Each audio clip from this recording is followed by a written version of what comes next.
Hello प्यारे बच्चों, बहुत बहुत स्वागत है आप सभी का क्लास 6 हिंदी मीडियम के चैनल पे। तो प्यारे बच्चों, मेरा नाम है अमित वर्मा। प्यार से बच्चे मुझे अमित सर बुलाते हैं और बच्चे जो है बहुत ही बढ़िया हैं, बहुत ही अच्छे से अपनी पढ़ाई करते हैं। तो सबसे पहले तो बच्चों आप लोग मुझे अपना हालचाल सुना दो, कैसे हो आप सभी? सारे बच्चे बढ़िया हो, मस्त हो, कोई दिक्कत परेशानी नहीं है ना? सब चिल है, सब चिल है ना? चिल रहना ही चाहिए, सब बच्चों चिल रहना चाहिए। तो बच्चों हम लोग बात करते हैं किसकी? आज जो हमारा चैप्टर है, चैप्टर तो वही है अपना पहला चैप्टर, अपनी संख्याओं की जानकारी, जिसमें हम अपनी संख्याओं के बारे में जान रहे हैं। तो बेटा मज़े के साथ पढ़ना है, अमित सर के साथ पढ़ना है। और देखते हैं कि सबसे पहले अब एक बहुत ज़रूरी चीज़, और वो ज़रूरी चीज़ क्या है कि अगर बच्चों आपने अभी तक भी हमारे चैनल को सब्सक्राइब नहीं किया है, हो सकता है आप नए हो इस चैनल पे, तो क्या करो, सबसे पहले तो सब्सक्राइब वाला बटन दबा दो और जो घंटी वाला बटन है फिर उसे दबा दो, ताकि जैसे ही हमारी क्लास आपके चैनल इस चैनल पर आती है तो आपको जो है तुरंत जो है नोटिफिकेशन मिल जाए, ये पता चल जाए कि अमित सर ने क्लास भेज दी है। चलिए तो प्यारे बच्चों आगे बढ़ते हैं और देखते हैं कि आज की क्लास में हम लोग क्या सीखने जा रहे हैं। तो क्या आप लोग गेस कर सकते हो? क्या आप बता सकते हो? इसकी तरह सोच रहे हो क्या? इसकी तरह सोच रहे हो क्या कि आज की क्लास में क्या सीखने वाले हैं? बताओ जल्दी से। इसकी तरह सोच रहे हो ना कि क्या सीखने जा रहे हैं आज की क्लास में? चलो तो फिर देखते हैं बेटा। तो इसकी क्लास मतलब आज की क्लास में हम लोग सीखने वाले हैं किसके बारे में? रोमन संख्याओं के बारे में। किसके बारे में सीखने वाले हैं बच्चों? रोमन संख्याएं। क्या होती हैं रोमन संख्याएं, इसके बारे में आज हम लोग सीखने जा रहे हैं। तो बच्चों बहुत मजा आने वाला है। वैसे हो सकता है कि आप में से बहुत सारे बच्चे इन संख्याओं को पहले से भी जानते हो, लेकिन उन्हें ये ना पता हो कि भाई क्या इन्हीं संख्याओं को रोमन संख्याएं कहा जाता है। चलिए देखते हैं बच्चों, लेट्स सी। तो सबसे पहले बात करते हैं कि रोमन संख्याएं होती क्या है। सबसे पहले तो यही पता होना चाहिए ना। अब देखो बेटा, मैंने जब आपको पिछली क्लासेस में पढ़ाया था, बताया था, तो मैंने आपको भारतीय संख्या पद्धति के बारे में बताया था, मैंने आपको अंतर्राष्ट्रीय संख्या पद्धति के बारे में बताया था। इससे पिछली वाली जो क्लासेस हैं उसमें आप देख सकते हैं, ठीक है, आपको हमारे इसी चैनल पे वो वीडियोस मिल जाएंगी, ठीक है। उनमें मैंने आपको बताया है भारतीय संख्या पद्धति और किसके बारे में बताओ? अंतर्राष्ट्रीय संख्या पद्धति के बारे में। अब बच्चों इनके अलावा भी एक संख्या पद्धति है जिसको हम क्या कहते हैं? रोमन संख्यांक पद्धति। जिसमें क्या होता है बच्चों? चलो देखते हैं। तो ये एक अभी तक हमने भारतीय और अंतर्राष्ट्रीय संख्या यानी कि हिंदू अरेबिक न्यूमरल्स की पद्धति का ही अध्ययन किया। मैंने आपको ये दोनों पद्धतियां बताई थी, ये दोनों सिस्टम बताए थे, जिसमें क्या होता है बच्चों? इकाई, दहाई, सैकड़ा, हजार, 10,000, लाख, 10 लाख, करोड़, 10 करोड़, है ना। और अंतर्राष्ट्रीय वाली में क्या होता है? इकाई, दहाई, सैकड़ा, हजार, 10,000 और फिर वहां पे क्या आता है? 100,000। वहां पर लाख नहीं होता अंतर्राष्ट्रीय में। अगर आपने वो वीडियो नहीं देखी है तो तुरंत जा करके इसके बाद वो वाली वीडियो आप देख लेना, ठीक है। अच्छा, उसमें उसके बाद क्या है बच्चों? यह एकमात्र संख्या पद्धति नहीं है, केवल यही दोनों संख्या पद्धति नहीं है, रोमन संख्यांक पद्धति भी हमारे पास है, जिसमें क्या है? संख्याओं को लिखने की पुरानी पद्धतियों में से एक पद्धति कौन सी है बच्चों?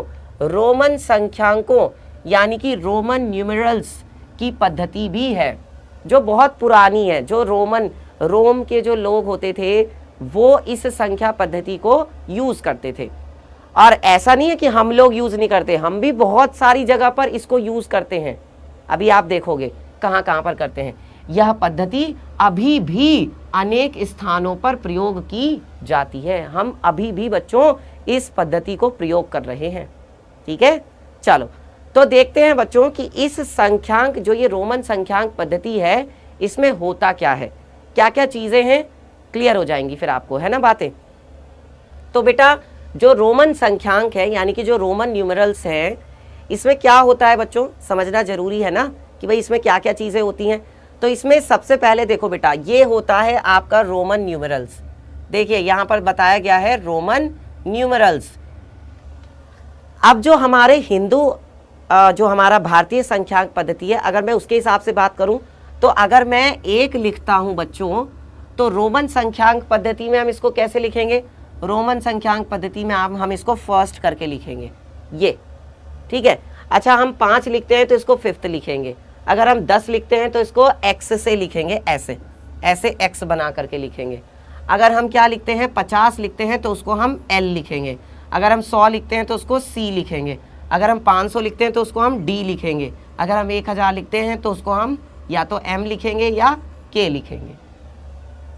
ठीक है, समझ में आ रही है बच्चों बात?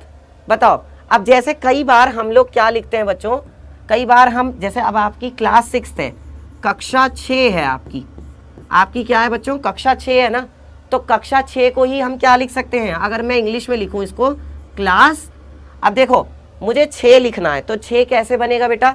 6 बनेगा देखो 5 से और 1 से। अगर मैं 5 में 1 जोड़ूंगा तो 6 मिल जाएगा। अगर मैं 5 में 1 जोड़ूंगा तो 6 मिल जाएगा। अब देखो 5 को कैसे लिखते हैं, ये ऐसे लिखते हैं। 5 को ऐसे लिखा जाता है, तो ये मैंने लिखा 5, ठीक है। और 1 को कैसे लिखा जाता है? ऐसे लिखा जाता है, ये जो है ये वाला। तो यहाँ पर क्या आ जाएगा फिर? ये आ गया देखो, तो ये आपका हो गया क्लास 6। ये क्या हो गया बेटा? आपका क्लास 6 हो गया, यानी कि क्लास 6, कक्षा 6। समझ में आया सबको? सबको समझ में आया अच्छे से? मजा आ रहा है ना अमित सर के साथ? चलिए तो आगे बढ़ते हैं बच्चों। अब जैसे कई बार सॉरी, कई बार हम लोग क्या लिखते हैं, कई बार हम लोग बेटा 1000 लिख देते हैं, या मान लो कई बार हम लोग 2000 लिख देते हैं। तो इस 2000 को बेटा हम सिंपल क्या लिख सकते हैं, क्योंकि देखो उन्होंने क्या बोला है कि 1000 को हम के लिख सकते हैं। 1000 को हम क्या लिख सकते हैं? के लिख सकते हैं सिंपल। तो मैंने ये जो 1000 वाली 3 जीरो थी, इसको मैंने हटाया और इसको मैंने लिखा 2 और इसको मैंने लिख दिया के। जो ये 3 जीरो थी ना, ये जो 1000 था, इसको मैंने क्या बदल दिया? के में बदल दिया, तो ये 2K हो गया। इसको हम क्या बोलेंगे? 2K। ठीक है, सबको क्लियर है बच्चों? समझ में आया यहाँ तक? बताओ जल्दी से, सबको समझ में आया रोमन संख्यांक? चलो अब इनको हम देखते हैं कि इनको हम अपनी डेली लाइफ में कहाँ कहाँ यूज करते हैं। ये भी तो देखना पड़ेगा ना, तभी तो मजा आएगा। देखो तो बच्चों, इनको हम अपने स्कूल का जो टाइम टेबल होता है, आपने वहां पर देखा होगा, जो स्कूल का टाइम टेबल होता है, समय सारणी होती है, उसमें हम लोग देखते हैं। और जैसे कई बार हम लोग कोई गेम खेलते हैं और गेम खेलने पर कोई फर्स्ट आ रहा है, कोई सेकंड आ रहा है, कोई थर्ड आ रहा है, मतलब किसी ने पहला इनाम जीता है, किसी ने दूसरा इनाम जीता है, किसी ने तीसरा इनाम जीता है। तो इस बात को बताने के लिए भी हम देखो कैसे इस चीज़ का प्रयोग कर रहे हैं, फर्स्ट, सेकंड और थर्ड। ये पहले नंबर पे है, ये दूसरे नंबर पे है और ये तीसरे नंबर पे है। समझ में आ रहा है सबको इस चीज़ का? इस चीज़ का सबको क्लियर हो रहा है बात? यहाँ तक सबको क्लियर है? चलिए तो बेटा देखो, उदाहरण के लिए देख लेते हैं क्या कह रहे हैं। उदाहरण के लिए हम घड़ियों में रोमन संख्यांकों का प्रयोग देख सकते हैं। बेटा जो घड़ी होती है ना, देखो ये रही घड़ी, घड़ी में भी अब देखो वैसे तो दीवार घड़ियां अलग अलग तरह की आती हैं, लेकिन आपने इस तरह की घड़ी भी देखी होगी। जब आप किसी घड़ी की दुकान पे या किसी भी घर में, ऑफिस में, कहीं पे भी आपने इस तरह की घड़ी भी देखी होगी जिसमें इस तरह से नंबर लिखे रहते हैं। अब देखो ये लिखा हुआ है 1, ये लिखा है 2, ये लिखा है 3, ये 4 लिखा हुआ है, ये 5 लिखा हुआ है, ये 6 लिखा है, ये 7 लिखा है, ये 8 लिखा है, ये 9 लिखा है, ये 10 लिखा है, ये 11 है और ये 12 है। इस तरीके से बच्चों पूरी घड़ी में भी जो संख्याएं लिखी हुई हैं वो रोमन संख्याओं में लिखी हुई हैं। हम लोग इस तरह के एग्जाम्पल अपनी डेली लाइफ में देखते ही हैं।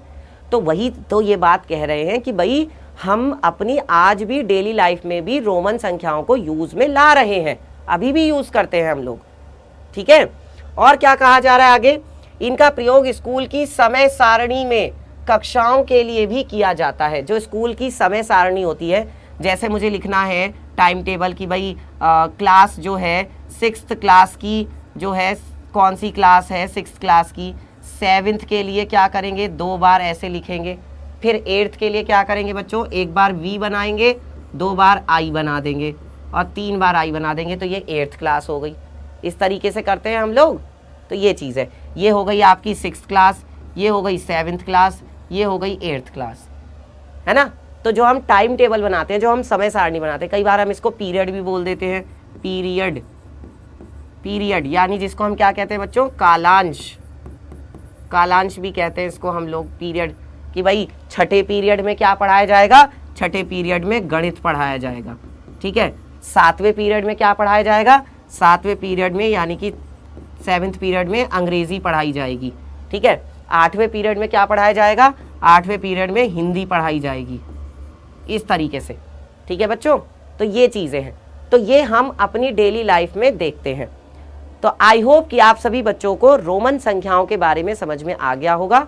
अब इसके कुछ नियम हैं, जल्दी से नियम देख लेते हैं कि भाई रोमन संख्यांक पद्धति के नियम क्या क्या हैं, फटाफट देख लेते हैं। यदि किसी संकेत की पुनरावृत्ति होती है, अगर क्या होती है बच्चों, पुनरावृत्ति, मतलब अगर वो रिपीट होता है तो जितनी बार वो रिपीट हो रहा है, जितनी बार वो आता है, उसका मान उतनी ही बार जोड़ दिया जाता है। कहने का मतलब देखो, अब ये 2 बार आ रहा था, ये 2 बार आ रहा था ना, इसका देखो, एक को हम कैसे लिखते हैं, एक को हम ऐसे लिखते हैं ना, एक को हम ऐसे लिखते हैं, तो देखो ये 2 बार आ रहा था, तो इसका मतलब 1 + 1 हो गया, 1 + 1 कितना होगा, 2 होगा। अच्छा यहाँ पर देखो 10 वाला 2 बार आ रहा था, भाई x का मतलब क्या होता है, x का मतलब होता है 10, और ये x कितनी बार है, 2 बार है, तो हमने क्या किया, हमने बच्चों 10 में 10 जोड़ दिया, 2 बार आ रहा था तो 10 में 10 जोड़ा, इसका मतलब ये 20 हो गया, ठीक है। अब देखो यहाँ पर जैसे 3 बार आ रहा था तो 30 हो गया, मतलब ये क्या लिख सकते हैं इसको, 10 + 10 + 10, ये हो गया, है ना, क्योंकि 3 बार आ रहा था। चलिए इतना क्लियर हुआ सबको बच्चों, यहाँ तक सबको समझ में आया। अगला नियम देखते हैं।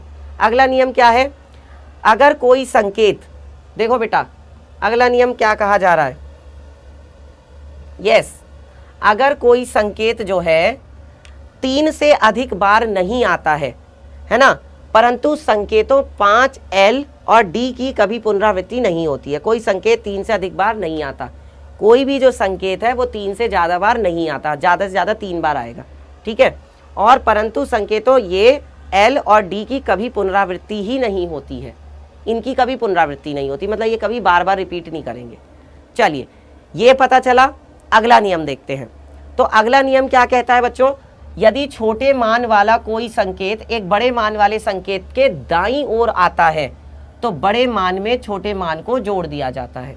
मतलब क्या है, जैसे देखो यहाँ पर क्या है, पहले 5 है फिर 1 है, तो जो छोटा मान है वो बाद में आ रहा है। भाई ये किसको बताता है, ये बताता है 5 को, और ये किसको बताता है, ये बताता है 1 को।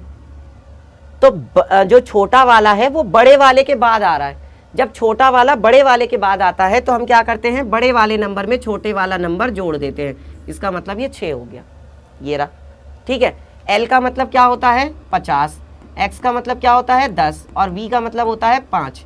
तो इन तीनों को हमने जोड़ दिया तो ये क्या हो गया, 65 हो गया, ठीक है। ऐसे ही ये देखो, ये 12 लिखा हुआ है, भाई ये किसको बताता है 10 को, है ना, फिर ये किसको बताता है 1 को, फिर ये किसको बताता है, ये भी 1 को बताता है।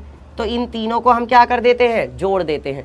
जब हम तीनों को जोड़ते हैं तो इसका मतलब क्या हो जाता है 12, तो इसका मतलब ये एक तरह से 12 लिखा हुआ है। जब आपने देखा होगा कहीं पर क्लास 12th लिखते हैं तो ऐसे ही तो लिख देते हैं कई बार, तो ये चीज़ है। तो यहाँ तक सबको क्लियर हुआ बच्चों। अगला नियम देखते हैं, अगला नियम क्या कह रहे हैं। अगले नियम में कहा जा रहा है, ध्यान से देखो बच्चे, यस, अगले नियम में क्या बोला जा रहा है, इसमें कहा जा रहा है कि भाई यदि, ध्यान से देखिए, यदि छोटे मान वाला कोई संकेत बड़े मान वाले किसी संकेत के बाईं ओर आता है तो बड़े मान में से छोटे मान को घटा दिया जाता है। अगर बाद में आता है तो जोड़ देते हैं, पहले आता है तो घटा देते हैं। तो देखो क्या होगा, 4 को लिखा हुआ है, देखो यहाँ पे क्या लिखा हुआ है, भाई ये लिखा है 5, ये तो 5 को बता रहा है। इससे पहले हमने क्या लिखा है, छोटा वाला लिखा है, क्योंकि ये तो किसको बता रहा है 1 को। तो हम बड़े वाले नंबर में से छोटे वाले नंबर को घटा देते हैं। इसका मतलब हमने क्या किया, 5 में से 1 को घटाया तो 4 आ गया ये, ठीक है। फिर यहाँ देखो, ये किसको बता रहा है 10 को, ये किसको बता रहा है 50 को। तो इससे पहले आया है ये, तो हम क्या करेंगे, 50 में से 10 घटा देंगे। तो 50 में से 10 घटाया तो कितना आ गया, 40 आ गया, ठीक है। ऐसे ही ये देखो, ये आपका क्या है, ये 10 को बता रहा है, ये किसको बता रहा है 1 को बता रहा है। तो मैंने 10 में से 1 घटा दिया तो ये क्या आ गया, 9 आ गया, ठीक है। सबको मजा आ रहा है बच्चों, समझ में आ रहा है ना? ये है रोमन संख्यांक पद्धति के नियम। चलिए आज के लिए प्यारे बच्चों इतना ही रखते हैं, इतना बहुत है। बाकी जो चीज़ें हैं वो हम लोग पढ़ेंगे अगली क्लास में। और अगर आपको आज की क्लास अच्छी लगी है, रोमन संख्याओं के बारे में आपको अच्छे से समझ में आया है, तो मुझे ज़रूर कमेंट करके बताना। और हमारा जो चैनल है इसको बच्चों सब्सक्राइब कर लो, घंटी वाले बटन को दबा दो, ताकि जैसे ही क्लास आए आपके पास तुरंत नोटिफिकेशन आ जाए। ओके, और बच्चों क्लास अच्छी लगी है ना? लाइक तो बनता है ना? चलो तो मिलेंगे फिर अमित सर के साथ, मज़े से पढ़ाई करेंगे। तब तक के लिए टाटा बाय बाय।